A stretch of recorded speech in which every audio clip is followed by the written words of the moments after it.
Hi everyone! This is Lourdes Galang of OFWBusinessIdeas.com. To all our OFWs out there, welcome back to our channel. Are you an OFW who's been wanting to save while still working abroad, pero until now hindi pa rin nakakaipon or hindi pa rin sapat yung naiipon mo? But you have a goal of going back home to the Philippines or putting up your own business kaya gusto mong makapag-save. Well then, this video is for you because we're going to teach you 6 tips on how you can save while you're working abroad. So keep watching!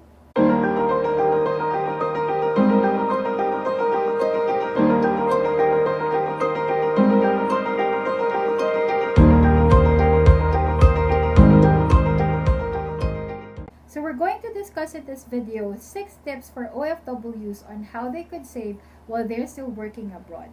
So tip number 1 is to create a budget plan. So why is it important for us to create a budget plan? It's important na meron kang budget plan, especially for the whole year and yung monthly na budget plan mo. Because that's where you write down all your expenses and at the same time, kung magkano yung income that you will be earning for the whole year and kung paano mo siya hahatiin do sa mga monthly expenses mo. But one misconception when creating a budget plan is that para makapag-ipon tayo, ginagawa natin, inuuna muna natin i-deduct yung mga expenses natin. So let's say for example, if you are earning 2,000 pounds, ang ginagawa natin, i-list down natin lahat ng mga expenses natin, yung mga binabayaran natin na kuryente, na monthly rent, kung umuupa tayo ng condo or flat or house. So inuuna muna natin na bayaran lahat ng mga expenses at kung ano yung matitira, yun na lang yung magiging savings natin. So that's one wrong practice that an OFW is actually doing if that's what you're doing right now. Kasi dapat, ang unahin mo para talagang makapag-ipon ka is for you to decide kung ilang porsyento ba ng income mo ang gusto mong itabi for your savings. So say for example, baliktarin natin, if you're earning 2,000 pounds, then you decide how much percentage do you want to save from your income. So if you decide that you want to save 10% of your income, then ang gagawin mo, pag na-receive mo yung 2,000 pounds mo, yung 10% ng 2,000 pounds is 200 pounds, right? So ang gagawin mo doon, itatabi mo na yung 200 pounds. At kung ano yung matitira, which is 1,800 pounds, then that's what you can use for your monthly expenses, either fixed or variable. Kasi may mga variable expenses tayo, like yung mga groceries. Hindi natin alam kung magkano talaga yung magagastos natin when doing groceries kasi nagpa-fluctuate ang mga prices. But we have an idea of how much or kung ano lang yung budget natin when it comes to food or groceries, diba? So, if you're able to save 10% of your income, na itabi mo na kagad yung 200 pounds, then yung natira sa sahod mo na 1,800 pounds, yun na yung i-adjust mo para sa mga expenses mo. Hindi yung i-adjust mo yung savings mo based on dun sa matitira after mo ibayad sa mga expenses mo. Okay? Tip number 2, open up an account here in the Philippines. A savings account kapag umuwi ka. Or kung meron kang mga banks na nakikita dyan like PNB, BPI, or BDO, then open up a savings account dun sa mga branches na yun available sa country where you are located right now. Like, for example, sa UK, may BPI branch doon sa Earl's Court. So, nag-open ako ng peso account or savings account ka doon. And at the same time, may BPI pounds account din ako. Now, what you can do is that if you have an online account dun sa bank mo kung saan pinapasok ang salary mo, mag-create ka ng auto-debit wherein pagpasok ng salary mo, automatic, i-deposit yon dun sa peso account na inopen mo dito sa Pilipinas or in the country where you're located. So ako, ang ginawa ko, I have a HSBC account back then kung saan pumapasok yung salary ko from Carphone Warehouse. And what I did was that automatic yon, nag-set ako na yung 1,000 pounds ay dumidiretso dun sa BPI peso account ko. And because malayo yung Earl's Court at saka nako-convert na siya kagad sa peso account, hindi ko na siya mawi-withdraw unless sa pounds account ko siya inilagay. Pero dahil sa peso account, then I will need to have the ATM na wala pa ako at that time, hindi pa ako nakakuha kasi kailangan ko umuwi ng Pilipinas para magkaroon ako ng ATM. So, it was a good thing kasi naipon ko yung sahod ko from Carphone Warehouse because I had other online businesses at that time. Nagtitinda ako sa eBay, nagtatrabaho din ako sa Odesk. So, yung sahod ko nun from Carphone Warehouse, diretso pumapasok sa BPI Peso account ko. So, hindi ko na siya nagagalaw.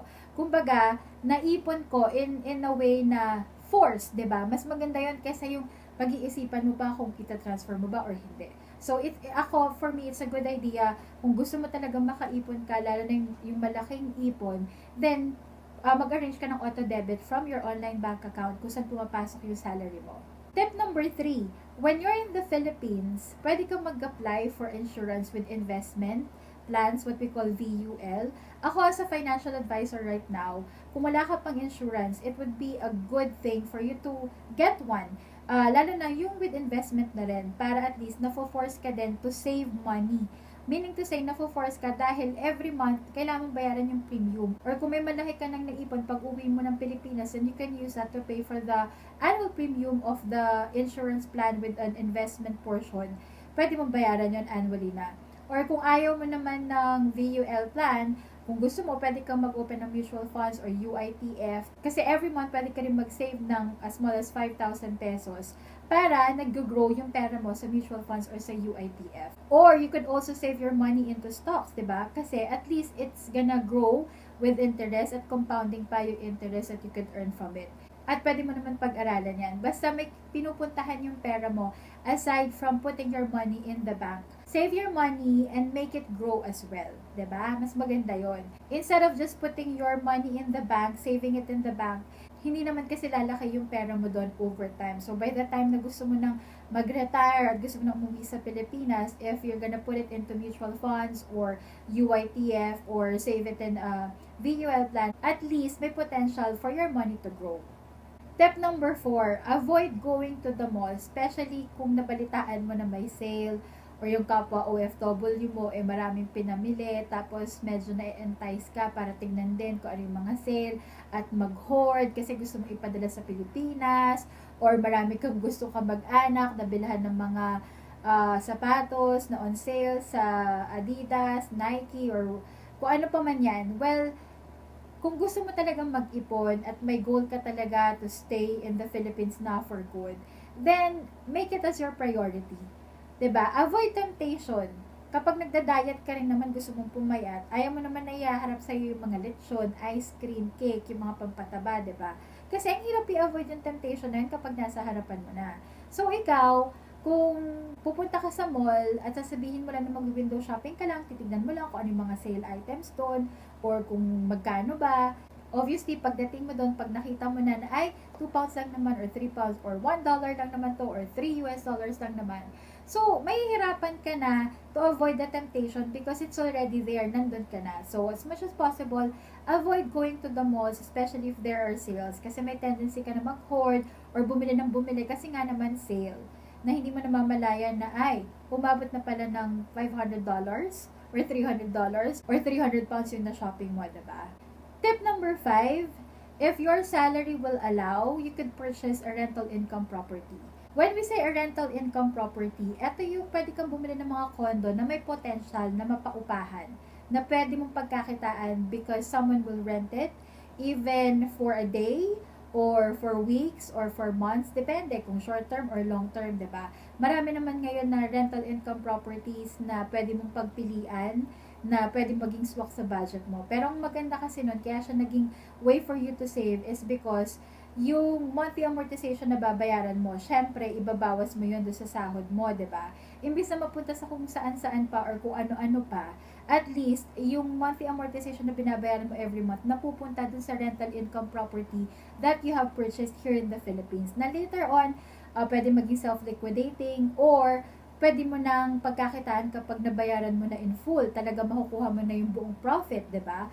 Or pwedeng ikaw magbayad ng monthly amortization para na ibabawas pa rin sa salary mo. And at the same time, yung binabayad doon nag-uupa, pwede mong itabi sa savings account or you could put it into other investments. So at least you're able to learn to diversify your money kung saan mo pwedeng ilagay, 'di ba? So it's like hitting 2 birds in one stone. Nakakapag-ipon ka na, may investment ka na, at may kita ka pa at the same time. So tip number 6, you have to decide how much money you will send to your family. So kahit asawa mo pa yan, anak mo pa yan, or mga magulang mo, you have to decide on your own kung hanggang magkano ba talaga ipapadala mo sa kanila. Pwede mong alamin kung ano yung mga expenses nila, kung ano yung mga binabayaran nila. Kung may mga emergencies or may mga biglaan expenses, then that's the time that you will send them extra dun sa pinapadala mo. Pero, you have to decide, allocate every month, ito lang talaga yung ipapadala mo sa kanila. Para sila din, in turn, matututo na kung ito lang yung binibigay mo sa kanila, at hanggang next month, bago ka ulit magpadala ng same amount, then they will also learn how to budget the money that you're sending them. Hindi yung every time that they will be needing the money, ikaw magpapadala ka sa kanila. So, yung budget mo naman yung nasisira. And in return, pag nasira yung budget mo, yung savings mo, masisira din, 'di ba? So, mas matatagalan ka sa pag-iipon.